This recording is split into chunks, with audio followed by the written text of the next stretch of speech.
नमस्कार छात्रों। आज हम लोग एक नए टॉपिक के बारे में पढ़ेंगे, आनुवंशिकता एवं जैव विकास, हेरिडिटी एंड बायोलॉजिकल इवोल्यूशंस। ठीक है, इस बार चैप्टर के दो पार्ट हैं। फर्स्ट पार्ट में हमको आनुवंशिकता के बारे में पढ़ना है, हेरिडिटी के बारे में, और जो नेक्स्ट इसका टॉपिक है वो है जैव विकास। दोनों ही एक दूसरे से संबंधित है। अगर हमें आनुवंशिकता समझ में आएगी तभी हम लोग जैव विकास को समझ पाएंगे। ठीक है, स्टार्ट करते हैं। सबसे पहले आता है आनुवंशिकता, जिसको हम बोलते हैं हेरिडिटी। बच्चों, हम लोग अक्सर देखते हैं कि हमारे जो लक्षण हैं या हमारी जो शक्ल है, सूरत है, हमारा जो फिजिकल जो भी ढांचा है वो कहीं ना कहीं हमारे पूर्वजों से, हमारे माता पिता से मिलता है। ठीक है, हमारी आँखें हैं, कान है, नाक है, उनकी बनावट है, वो सब हमारे माता पिता से, अपने भाइयों बहनों से, अपने पूर्वजों से, दादा से, दादी से, नाना से, नानी से मिलता है। तो ये जो लक्षण है जो एक पीढ़ी से दूसरी पीढ़ी के अंदर आ रहे हैं, इन्हीं को हम क्या बोलते हैं, आनुवंशिकता। कि लक्षणों का एक पीढ़ी से दूसरी पीढ़ी के अंदर वंशागत होना, इसको अपन अपने आम भाषा में क्या बोलते हैं, वंशागति। वंशागति मतलब लक्षण है वो एक पीढ़ी से, माता पिता से संतान के अंदर वे संचरित होते हैं। इसी को अपन बोलते हैं आनुवंशिकता। तो आनुवंशिकता क्या है कि एक पीढ़ी से दूसरी पीढ़ी में, एक पीढ़ी से दूसरी पीढ़ी में लक्षणों की वंशागति, लक्षणों की वंशागति, इसी को हम क्या बोलते हैं, आनुवंशिकता। और विज्ञान की एक शाखा है जिसके अंदर आनुवंशिकता के सिद्धांतों का, इन सब वंशागत लक्षणों का अध्ययन किया जाता है, और उस शाखा को हम लोग बोलते हैं आनुवंशिकी। क्या बोलते हैं उसको, आनुवंशिकी, आनुवंशिकी, या इसको इंग्लिश में हम लोग बोलते हैं जेनेटिक्स। यानी इन सब का जो अध्ययन है आनुवंशिक लक्षणों का, वो हम विज्ञान की किस शाखा में करते हैं, जेनेटिक्स के अंदर। ठीक है, अब बात ये आती है कि भाई ये जो लक्षण एक पीढ़ी से दूसरी पीढ़ी के अंदर वंशागत होते हैं, इसके पीछे कारण क्या है। तो इस कारण को समझने के लिए हमें जीवों की जो शारीरिक संरचना है, उसकी जो मूलभूत इकाई है जिसको हम कोशिका बोलते हैं, उसकी संरचना के बारे में पता होना चाहिए। जैसा कि हम लोग पढ़ चुके हैं कि कोई भी जीव है, उसका जो शरीर है वो किससे मिलकर बना हुआ, कोशिकाओं से। अब इस कोशिका के अंदर का, इस कोशिका का जो मध्य भाग होता है उसको हम क्या बोलते हैं, केंद्रक। क्या बोलते हैं उसको, केंद्रक बोला जाता है। और इस केंद्रक के अंदर धागे समान संरचनाएं होती है जिनको हम बोलते हैं डीएनए। इनको हम क्या बोलते हैं, सॉरी, गुणसूत्र। क्या बोलते हैं, गुणसूत्र इनको बोला जाता है। वास्तव में जो ये गुणसूत्र होते हैं, ये ही हमारे आनुवंशिक लक्षणों का जो वाहक है, वो जो लक्षण है, वो संचरण होने का जो मुख्य कारण है वो क्या है, ये गुणसूत्र। इस चीज को आप याद रखें कि ये गुणसूत्र जो है ये इस तरीके से जो होते हैं, इस तरीके से धागे के समान होते हैं, और ये गुणसूत्र एक अम्ल के, न्यूक्लिक अम्ल के बने होते हैं जिसको हम बोलते हैं डीएनए। क्या बोलते हैं, डीएनए। इसका पूरा नाम भी आपको पता होना चाहिए, डीऑक्सी राइबोन्यूक्लिक अम्ल, डीऑक्सी राइबोन्यूक्लिक अम्ल, डीऑक्सी राइबोन्यूक्लिक अम्ल इसको बोलते हैं। और इनके ऊपर छोटे छोटे ये पूरा जो गुणसूत्र है वो किसका बना हुआ है, इसी डीएनए का बना हुआ है। और डीएनए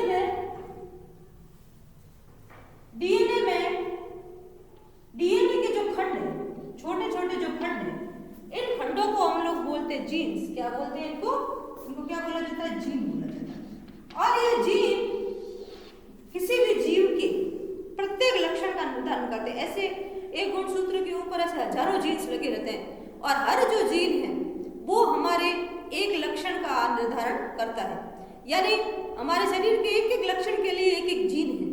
जैसे अपन बात करें, आंखों का रंग के लिए अलग जीन है, आंखों की बनावट का अलग से जीन है, त्वचा की कलर का जीन अलग है, फेस का जो कट है उसका जीन अलग है, हमारी लंबाई के लिए जीन अलग है, हमारे बालों के कलर के लिए जीन अलग है, उसके कर्व्स के लिए, उसका जो शेप है आप देखते हैं सबके लिए अलग अलग है, ठीक है, उसका जीन्स अलग है, हाथों की बनावट, अंगुलियों की बनावट, इन सब के लिए अलग अलग प्रकार के जीन्स जो है वो होते हैं। और ये सब लक्षणों का क्या करते हैं, निर्धारण करते हैं। और ये सब किस पे लगे हुए होते हैं, इन गुणसूत्रों के ऊपर, ठीक है।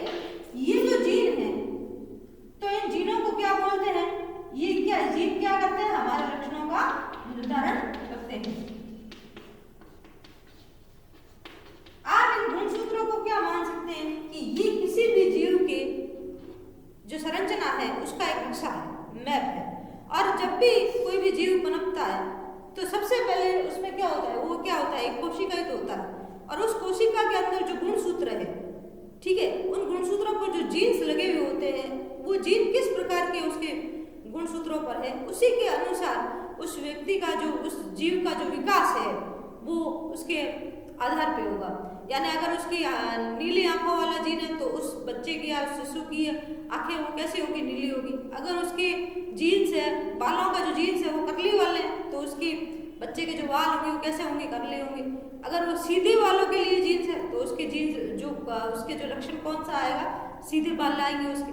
तो इस तरीके से अलग अलग जो जीन है वो हमारे लक्षणों का क्या करते हैं, निर्धारण करते हैं। ये भी चीज याद रखनी कि हर जीव के अंदर गुणसूत्रों की जो संख्या होती है वो निश्चित होती है। गुणसूत्रों की संख्या क्या होती है, निश्चित होती है, ठीक है। अलग अलग जाति के अंदर देखेंगे, कुत्ते के अंदर, बकरी के अंदर, मानव के अंदर, चाहे वो पेड़ पौधों की प्रजातियां हो, अंगूर है, केला है, आम है, सब प्रजातियों के अंदर गुणसूत्रों की जो संख्या है वो क्या होती है, अलग अलग। जैसे अगर हम मानव की बात करें तो मानव की प्रत्येक कोशिका, मानव की प्रत्येक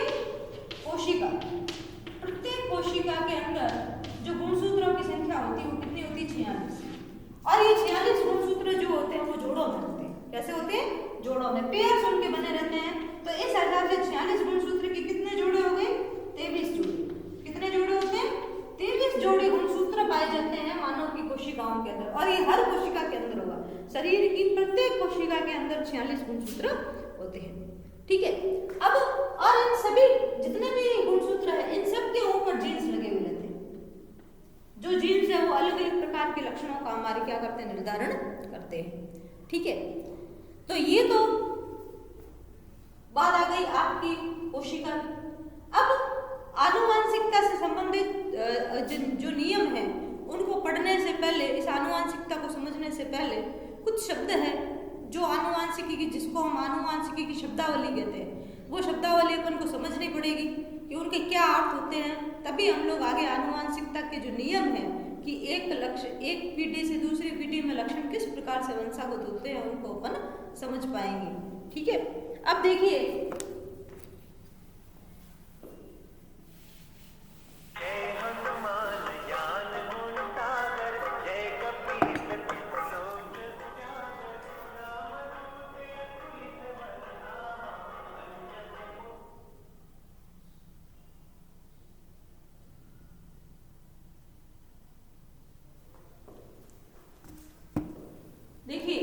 आगे अपन को जो पढ़ना है इसके अंदर वो अपन पढ़ेंगे आनुवांशिक शब्दावली के बारे में।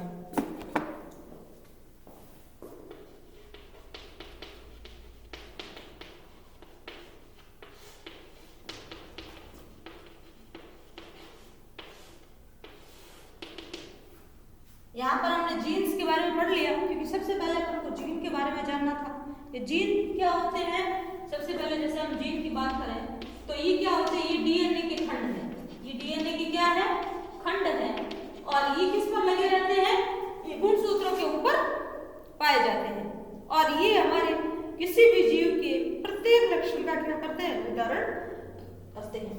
दूसरा इसके अंदर जो शब्दावली है वो है आपके एलील। अब ये एलील क्या होती है, इस चीज को आप समझें। कोई भी जीन जो है या कोई भी लक्षण उसके दो रूप होते हैं। कितने रूप होते हैं, दो रूप होते हैं। और उन लक्षणों को हम बोलते हैं विपर्यासी लक्षण, एक दूसरे के विपरीत वाले लक्षण। एक ही लक्षण है, उसके कितने रूप है? 2 रूप है, ठीक है ना। एलील कितनी होती है? एक जीन जो होते हैं वो 2 एलील के रूप में होती है। उसकी एक जो जीन है ये, इसकी एलील कितनी होती है? 2 एलील होती है। जैसे आप मान लीजिए कि हम लंबाई की बात करें, हाइट की बात करेंगे, हाइट की जीन जो है, इस जीन के 2 रूप है। कितने रूप है? 2 रूप। इसको अपन लोग, एक तो जीन है कैपिटल टी और एक जीन है स्मॉल टी। ये कैपिटल टी वाली जीन अगर आई है तो उस व्यक्ति की लंबाई वो क्या होगा? कद में लंबा, ये लंबा हुआ। और यदि स्मॉल टी है, इसका मतलब है कि वो क्या हो जाएगा? बॉडी। उदाहरण के लिए और आप देखिए, जैसे मान लीजिए किसी पुष्प का रंग हम बात करें, पुष्प के रंग की बात करें, तो पुष्प के रंग की बात करें, जैसे इसमें देखिए 2 प्रकार की जीन है। पुष्प के रंग की जो जीन है इसके भी 2 रूप, कितने रूप है? एक कैपिटल आर और एक स्मॉल आर। अगर ये जीन है तो कलर जो है वो कैसा होगा? गुलाबी या लाल। और अगर ये स्मॉल आर वाली जीन है तो उसका कलर कैसा है? सफेद। इस तरीके से अपन देखते हैं कि हर जीन जो है उसके कितने रूप है? 2 रूप है। और इन दोनों रूपों को क्या बोलते हैं? हम एलील्स बोलते हैं। क्या बोलते हैं? Allele. Capital T, small T, capital R, small R, इसको इस तरीके से हम लोग प्रेजेंट करते हैं, ठीक है। अब देखिए इसके बाद में आता है आपके, हम बात करते हैं समयुग्मजी और विषमयुग्मजी क्या होते हैं। इस चीज को भी आप समझे, हेटेरोजाइगस और होमोजाइगस। समयुग्मजी और विषमयुग्मजी, समयुग्मजी और विषमयुग्मजी। होमोजाइगस और हेटेरोजाइगस।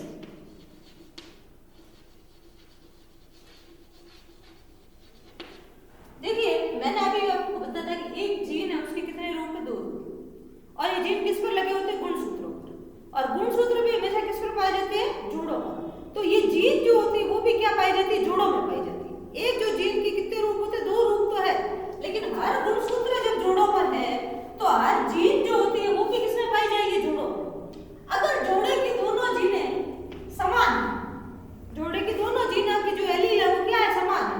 जैसे आप मान लीजिए कि लंबेपन की अपन बात करें, अगर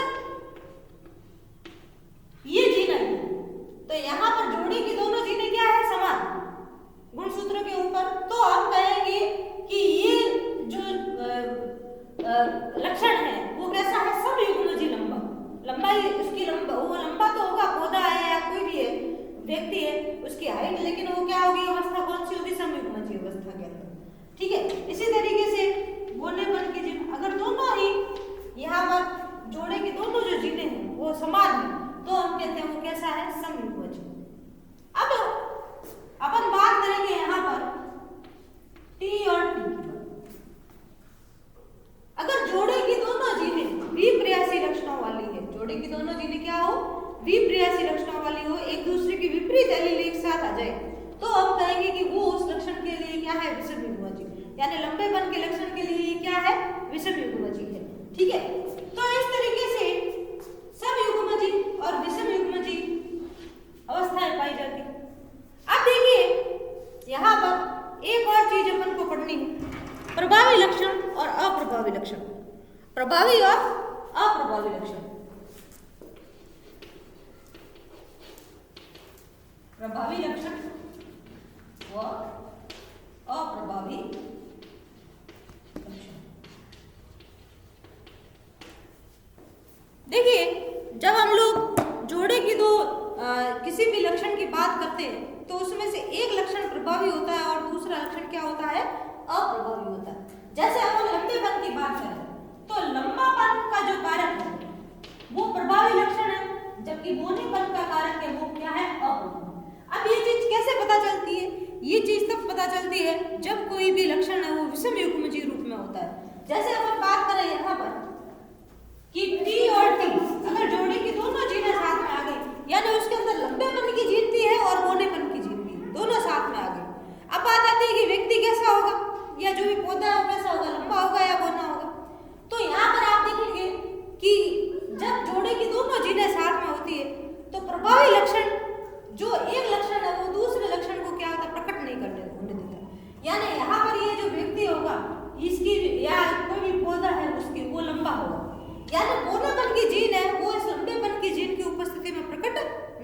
पा रही, वो अपना प्रभाव नहीं प्रकट कर पा रही। इसका मतलब ये हुआ कि ये जो लंबेपन की जीन है वो बौनेपन की जीन पर क्या है, प्रभावी है।